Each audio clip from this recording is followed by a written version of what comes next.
کہ اللہ کے رسول صلی اللہ علیہ وسلم کا آخری خطبہ، جس کو انگریزی میں کہتے ہیں کہ لاسٹ سرمن، اس آخری خطبہ جو میں سمجھتا ہوں کہ ساری انسانیت کے لیے ایک ہیومن رائٹس کا چارٹر ہے، ڈکلیریشن ہے، حقوق ہیں جس طرح تمہارے عورتوں پر حقوق ہیں۔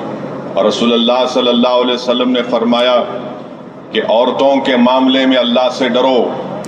کیا فرمایا رسول اللہ صلی اللہ علیہ وسلم نے کہ عورتوں کے معاملے میں اللہ سے ڈرو۔ اور رسول اللہ صلی اللہ علیہ وسلم کی حدیث ہے کہ تم میں سب سے بہترین اخلاق والا وہ ہے جو اپنے گھر والوں سے اور اپنے گھر کے خواتین سے اچھا سلوک اور برتاؤ کرے۔ On behalf of as well, I request Honorable Member of Parliament Shri Asaduddin Owaisi sir to please address the gathering, sir.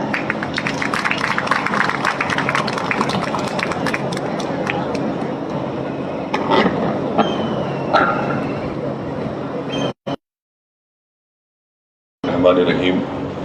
السلام علیکم ورحمۃ اللہ وبرکاتہ۔ جناب محمود علی صاحب، وزیر داخلہ حکومت تلنگانہ،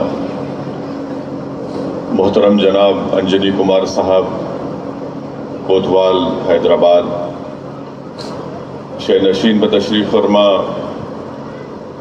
حیدرآباد سٹی پولیس کے تمام معزز افسران و عہدیداران، میری جماعتی رفقا، معزز حاضرین اکرام، میں حکومت تلنگانہ کا شکریہ ادا کرتا ہوں کہ آج ساؤتھ زون میں یہاں پر ایک بھروسہ سینٹر کا قیام عمل میں لایا جا رہا ہے، اور آج اس سلسلے میں وزیر داخلہ کی جانب سے اس بھروسہ سینٹر کا سنگ بنیاد بھی رکھا گیا ہے۔ یہ بڑی خوشی کی بات ہے کہ جس مقام میں، جس محلے میں آج اس بھروسہ سینٹر کے سنگ بنیاد رکھا گیا، اس کا نام زہرا نگر ہے۔ اور آپ اور ہم جانتے ہیں کہ ہمارے نبی و رسول صلی اللہ علیہ وسلم کی صاحبزادی کا نام فاطمۃ الزہرا ہے، جس کو ہم شہزادی جنت بھی کہتے ہیں، اور زہرا کے معنی یہ بتائے گئے ہیں کہ مدد کرنے والی۔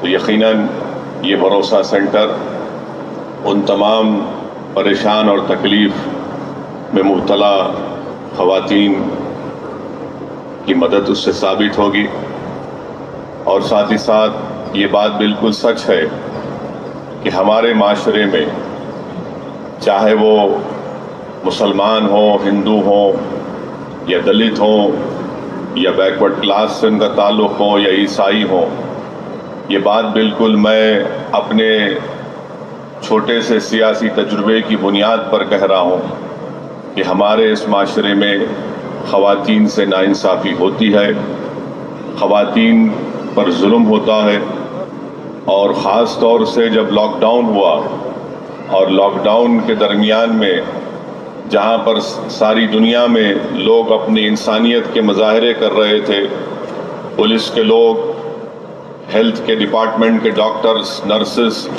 اپنی جانوں کو سامنے رکھ کر، اور پھر سیاستدان اپنی طرف سے خدمت کر رہے تھے، وہیں پر اس کا ایک جو ڈارک پہلو تھا، ایک خراب بات جو پورے لاک ڈاؤن میں نظر آئی، وہ یہ ہے کہ گھروں میں جو خواتین تھیں ان پر ڈومیسٹک وائلنس کا بہت اضافہ ہوا۔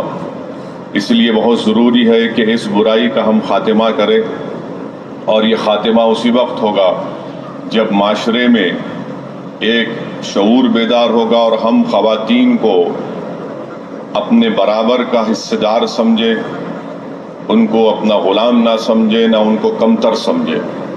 جب یہ سوچ میں تبدیلی آئے گی تو یقیناً خواتین پر ظلم کا خاتمہ ہوگا۔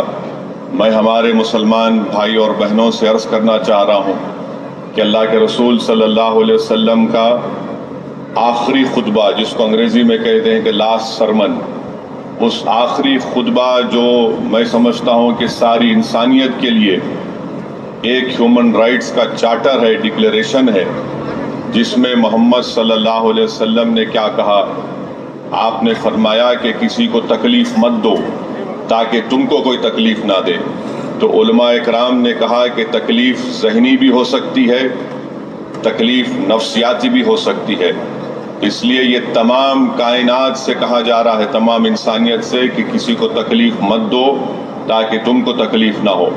اور اسی آخری خطبے میں محمد صلی اللہ علیہ وسلم نے فرمایا کہ عورتوں پر تمہارے حقوق ہیں جس طرح تمہارے عورتوں پر حقوق ہیں. اور رسول اللہ صلی اللہ علیہ وسلم نے فرمایا کہ عورتوں کے معاملے میں اللہ سے ڈرو. کیا فرمایا رسول اللہ صلی اللہ علیہ وسلم نے؟ کہ عورتوں کے معاملے میں اللہ سے ڈرو. اور رسول اللہ صلی اللہ علیہ وسلم کی حدیث ہے کہ تم میں سب سے بہترین اخلاق والا وہ ہے جو اپنے گھر والوں سے اور اپنے گھر کے خواتین سے اچھا سلوک اور برتاؤ کرے. تو یہ بہت ضروری ہے کہ ہم یہ تمام واقعات کو، جہیز کی لعنت کو، عورتوں پر جو فزیکل وائلنس ہوتا ہے، ان کو کوئی مارا جاتا ہے، پیٹا جاتا ہے، یہ سب ختم کرنے کی ضرورت ہے.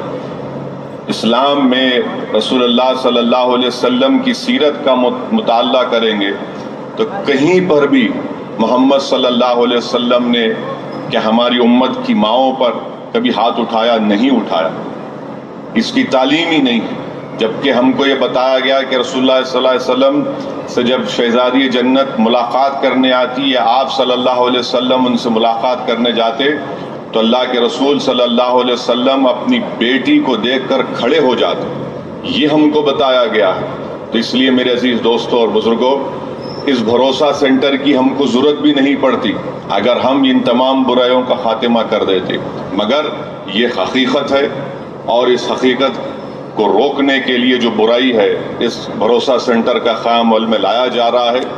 اور میں امید کرتا ہوں کہ یہاں پر جو پولیس کے عہدیداران یہاں پر اس بلڈنگ کے تعمیر ہونے کے بعد یہاں پر وہ فائز ہوں گے، وہ ہمدردی سے، شفقت سے اور پوری انڈرسٹینڈنگ کے ساتھ جو خواتین یہاں پر ان سے رجوع ہوں گی اپنے مسئلے مسائل کو لے کر، وہ اس کو اچھی طریقے سے ان کو سمجھائیں گے، کاؤنسلنگ کریں گے، اور اس معاشرے کی جو برائی ہے اس کا خاتمہ ہوگا. میں شکر گزار ہوں ہمارے دو خواتین اعلیٰ پولیس عہدیداران جو یہاں پر ہیں، ہمارے ایڈیشنل سی پی صاحبہ محترمہ اور محترمہ سواتی لکرا صاحبہ، جنہوں نے شی ٹیم کے ذریعے ایک بہترین حیدرآباد میں خواتین کے تحفظ کے لیے اور ہماری بچیوں کے تحفظ کے لیے جو خدمات انجام دے رہی ہیں، میں ان کا شکریہ ادا کرتا ہوں. اور ہم تمام کو یہ کوشش کرنی چاہیے کہ اس برائیوں کا خاتمہ ہو.